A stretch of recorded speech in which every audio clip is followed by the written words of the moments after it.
Welcome to California RV Specialists. We're an independent repair shop in Lodi, California.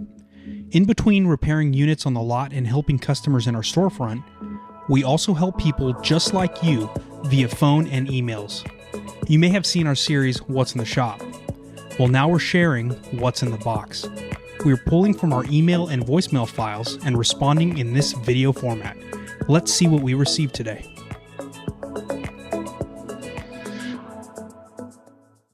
Hey everybody, I'm Dustin. And I'm Zach. And welcome to another episode of What's in the Box.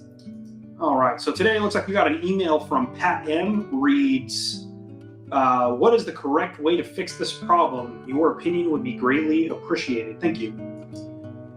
So some delamination on the sidewall. We kind of touched on some of this stuff already. Water takes the path of least resistance. Just from looking at this picture, of course, there could be a lot of other things, but it looks like it's probably coming in from the slide. You can see that's a Schwintek style slide system.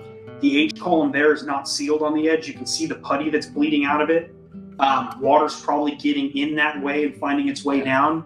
I'll let you take the lead because this is gonna